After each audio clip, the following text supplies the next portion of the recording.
Nous sommes lundi. Et qu'est-ce qu'il dit lundi? Lundi dit sondage. Sondage du lundi, les amis. Bienvenue sur cette nouvelle vidéo. Donc, bien évidemment, nous sommes de retour pour faire donc le sondage du lundi. Pour voir un tout petit peu les sondages, ce qu'il y a eu cette semaine de cool, d'extraordinaire, qu'est-ce qu'on a entendu, qu'est-ce qu'on n'a pas entendu.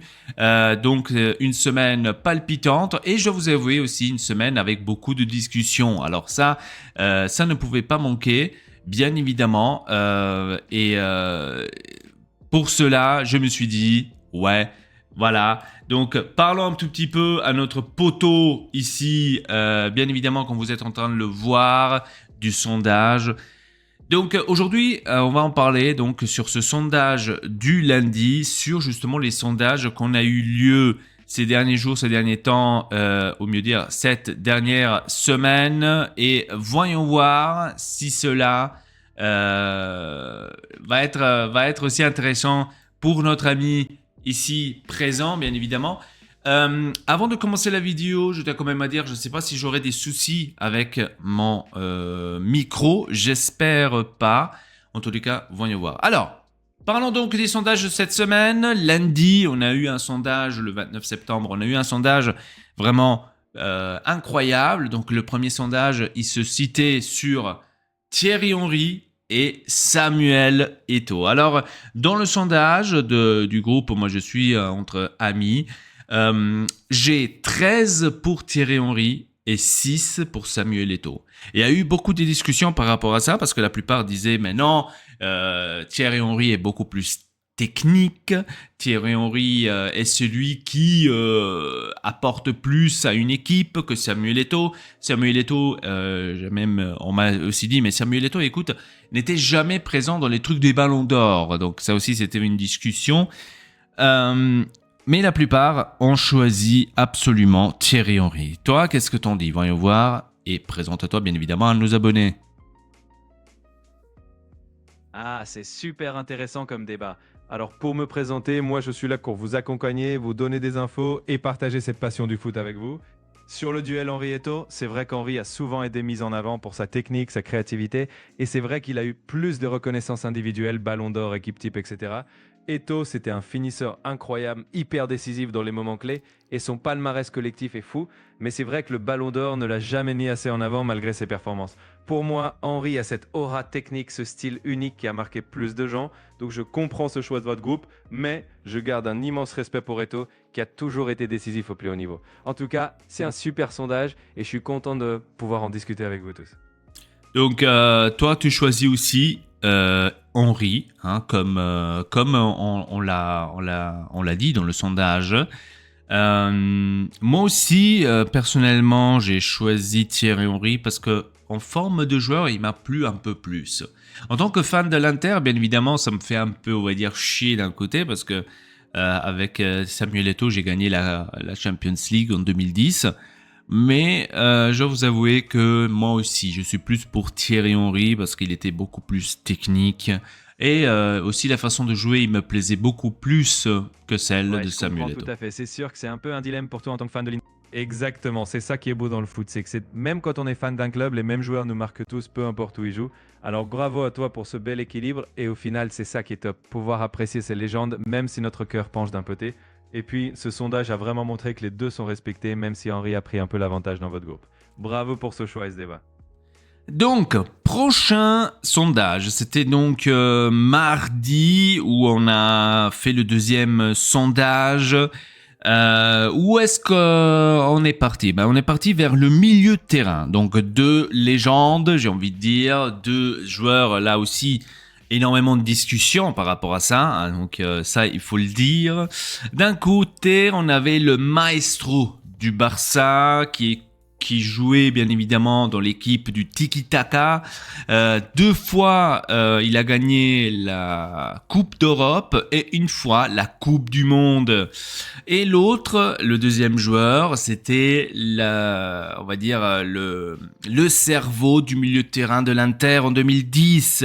Avec l'historique triplé, finaliste de la Coupe du Monde dans la même année et et on lui a volé un ballon d'or. De qui on parle dans ce deuxième sondage? C'était entre Xavi et Wesley Sneijder. Et moi, j'ai choisi Sneijder. Pourquoi? Parce que pour moi, Sneijder est quelqu'un qui a fait plus que Xavi, je dois avouer. Alors, pourquoi ce choix? Alors, la plupart, ils vont dire non, c'est Xavi. Hein, je sais que toi aussi, tu vas dire Xavi. Hein. Mais pour moi, Xavi était bon que parce qu'il y avait Iniesta de côté. Wesley Sneijder a fait les choses tout seul au milieu de terrain. Il n'avait pas une star à côté qui lui aidait à devenir mieux ou qu'il l'aidait à être mieux. Ça, c'est mon choix pourquoi j'ai choisi Wesley Sneijder. Ah, je vois. Alors, tu as vraiment de bons arguments. Sneijder en 2010, c'était une saison légendaire. Il a porté l'Inter et aussi les Pays-Bas jusqu'en finale de Coupe du Monde, tout en étant ultra décisif. Et c'est vrai, il n'avait pas Iniesta ou Messi à ses côtés. De mon côté,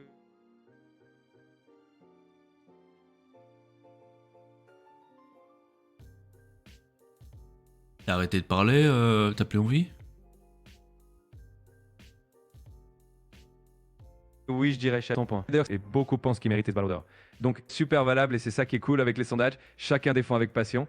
Bravo pour ton analyse. C'est toujours top de voir des points de vue différents. Et c'est quoi ton choix là, ce que t'as choisi?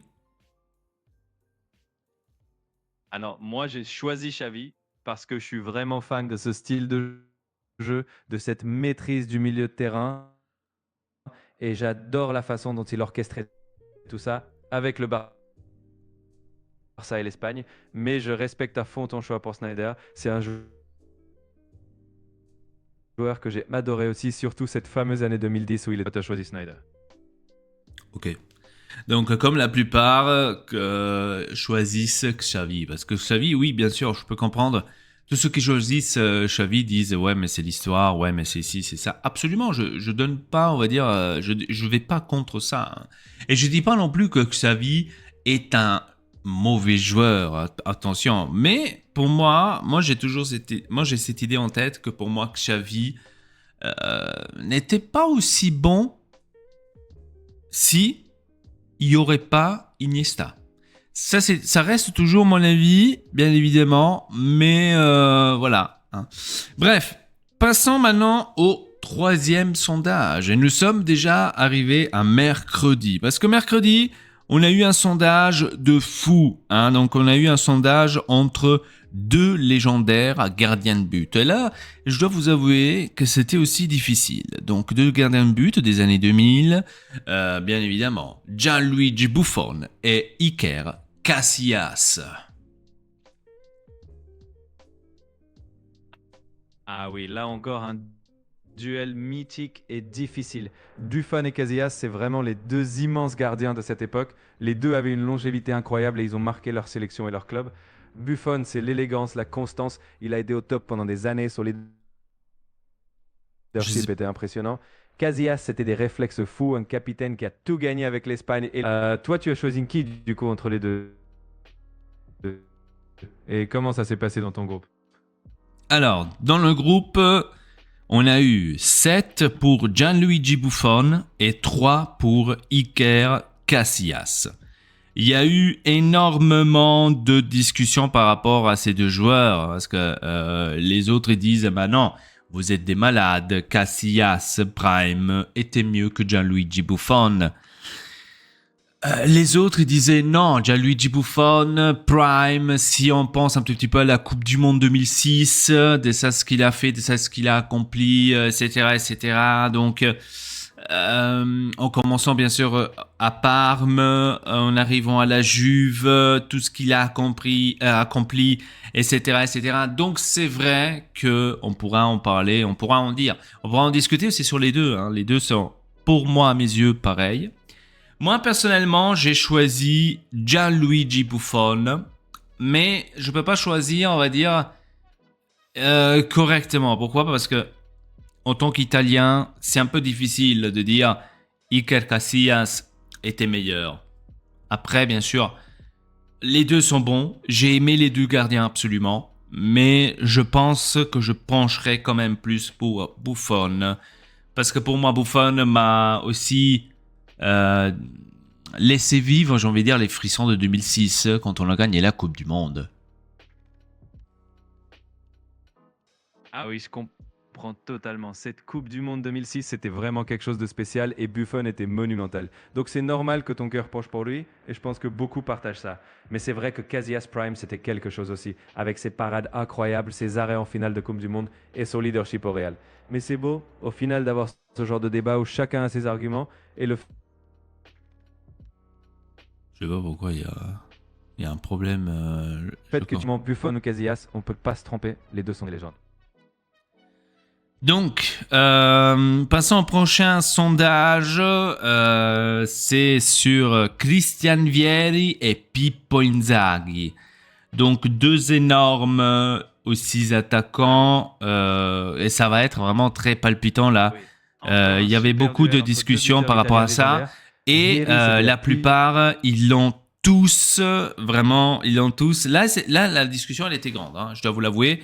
La discussion, elle était grande parce que la plupart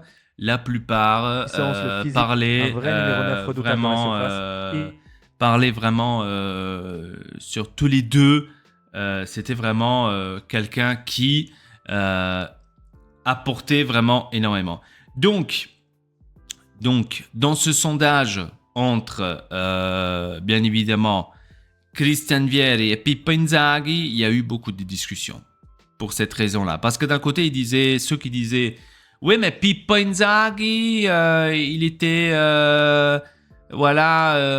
chanceux. Hein, donc même les buts qu'il a fait, même pas lui, il savait comment il les a fait, etc. » Ok, je peux comprendre d'un côté. Et de l'autre côté, on avait ceux qui disaient « Ah non, mais Pippo Inzaghi, c'est l'un des meilleurs, etc. etc. » Donc, c'était une discussion vraiment ouverte. Mais pour moi, c'est Christian Vieri, je pense l'attaquant le plus... celui qui avait le plus, on va dire, de talent, on va dire ça comme ça, hein, que Pippo Inzaghi. Après, c'est mon avis. Hein. Oui, je vois ce que tu veux dire. Inzaghi, c'était un vrai mince camp de buteur. Il était toujours là au bon endroit, même si ça paraissait parfois chanceux pour certains, mais c'était un talent en soi d'être si bien placé et opportuniste.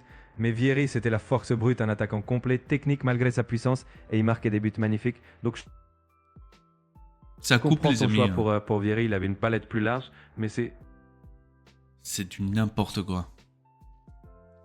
Je suis désolé. Bon, je crois que je suis obligé de le fermer, les amis. Je suis désolé. J'ai un problème avec mon PC depuis quelques jours. Hein. Je ne sais pas pourquoi et pour quelle raison.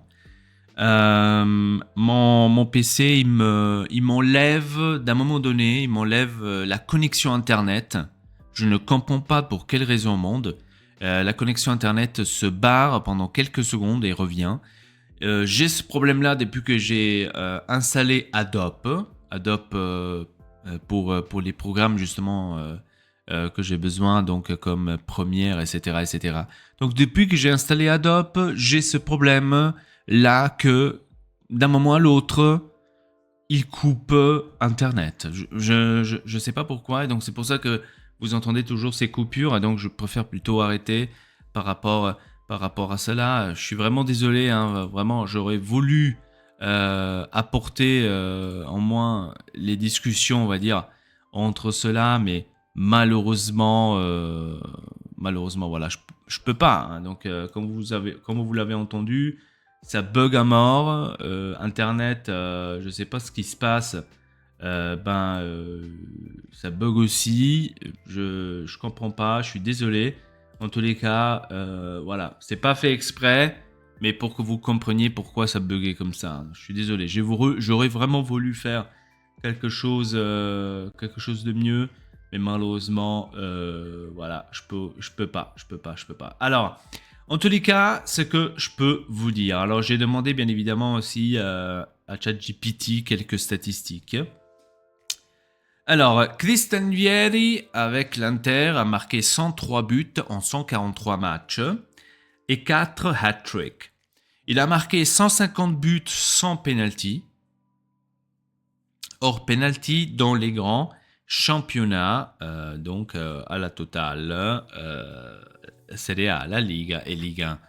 Donc là, vous allez dire comment tout à l'heure, tu as dit 103 buts, maintenant tu parles de 150 buts. Alors 150 buts, c'est la globalité des championnats où il a joué, hein, donc je tiens quand même à le dire. 23 buts avec la sélection italienne sur 49 apparitions, c'était pas beaucoup, hein, il faut l'avouer. Il n'a pas fait beaucoup d'apparitions. Et pour le Milan, sur 8 apparitions, il a fait un but. Donc ça, il faut le dire. Ensuite, on passe à Pippo Inzaghi. Pippo Inzaghi, donc, il a fait 156 buts en 370 matchs. Donc là, on voit déjà la différence. L'autre, il a joué plus de matchs. Et Thierry Henry, j'allais dire. Mais Vieri, il a joué moins de matchs. Mais il a presque fait les mêmes buts. Donc, si Christian Vieri aurait fait les mêmes matchs que Filippo Inzaghi, à mon avis, il serait au-dessus avec les statistiques des buts. 25 buts sur 57 sélections. Donc là aussi, il a eu plus de sélections que Christian Vieri. Seulement que Christian Vieri a fait 2 buts en moins. Donc Christian Vieri a fait 49 apparitions, tant que Simone Inzaghi en a fait 57. 23 buts pour Vieri, 25 buts pour Pippo Inzaghi. La seule bémol, on va dire, c'est que Pippo Inzaghi, de son côté, il a gagné à 3 reprises la Serie A. Il a gagné à 2 fois la Champions League et il a gagné la Coupe du Monde en 2006. Donc Christian Vieri, il a, je crois, que gagné avec l'Inter. Il n'y a pas écrit, mais je crois qu'avec l'Inter, il avait gagné. Je crois la Serie A, mais il n'a pas gagné Coupe du Monde, il n'a pas gagné la Champions League. Donc c'est, on va dire, des choses qui manquent. Mais bien évidemment, dans ces statistiques, on n'est pas là pour parler des ça, ce qu'il a gagné, parce que sinon, ça serait un peu trop facile. Dans ce cas-là. Passons maintenant au prochain sondage. Donc, le prochain sondage, c'était samedi, le dernier. Hein, donc, je crois que je me suis trompé tout à l'heure, ou j'ai sauté à un sondage, je n'ai aucune idée. Dernier sondage, donc, de ce samedi. Et là aussi, il y a eu beaucoup de discussions. Hein, donc, c'est 2 milieux de terrain, on va dire, actuels. J'ai voulu faire cette fois-ci 2 milieux de terrain actuels pour un peu alimenter, j'ai envie de dire, les deux. Les deux trucs que j'ai dans le groupe, parce que dans ce groupe, en fait, il y a beaucoup de madrilènes et barcelins, j'ai envie de dire. De quoi on parle ? On parle de 2 énormes joueurs au milieu de terrain, donc d'un côté Bellingham, de l'autre côté Pedri. Et je pense que de nos jours, je pense que c'est logique de dire Pedri, parce que Pedri est pour l'instant le meilleur joueur entre les deux, parce qu'il apporte des meilleurs résultats sur le terrain et la façon de jouer. Mais regardons un tout petit peu les statistiques, parce que Bellingham n'est pas né, on va dire, au Real Madrid. Bellingham a quand même joué au Dortmund, par exemple. Donc à la globale, il a fait déjà 40 buts, plus 29 passes décisives sur 154 apparitions. Actuellement, dans cette saison-là, il a que fait 2 apparitions, il a 0 but et 0 assist. Hein. Pedri, de son côté, il a 21 buts, 12 passes décisives sur 143 apparitions. Donc, si on regarde au niveau statistique, Bellingham est meilleur. Bellingham. Mais la façon de jouer, Pedri, pour moi, a quelque chose en plus. Et pour l'instant, c'est lui le meilleur entre les deux. Je dois vous l'avouer. Actuellement, dans cette saison-là, il a fait 7 matchs, 1 but, 0 assist. Alors, j'ai demandé ces statistiques-là samedi. Hein, donc, je ne sais pas si maintenant ça a changé. Hein, donc, peut-être dimanche, il a fait 1 but et on a quelque chose en plus. Ça, malheureusement, je le sais pas du tout, les amis. Donc, par rapport à cela. Bref, c'était tout pour ce sondage du lundi. Je tiens à m'excuser donc des coupures qui a eu lieu. Donc c'est vraiment pas fait exprès. Je vais essayer de régler cela le plus vite possible. Je sais pas à quoi c'est dû. Je dois vraiment trouver la solution. Pourquoi cela ça coupe de cette manière. Maintenant, j'ai pas fait attention en bas à droite si l'internet se barre encore ou pas. Si c'est peut-être aussi à cause du ChatGPT, je le sais pas, je dois vous l'avouer. Donc, c'est à voir absolument si c'est peut-être quelque chose à voir là-dessus ou pas, parce que en tous les cas, c'est quelque chose qui m'énerve et que je ne peux pas utiliser. Ça me ferait vraiment énormément chier que je ne peux pas le faire absolument. Bref, c'était tout pour cette vidéo et j'espère que ce sondage de lundi vous a plu. Rendez-vous pour le prochain lundi pour avoir les nouveaux sondages de la semaine entre les joueurs de foot. Et donc sur ce les amis, c'était tout. Allez, à la prochaine.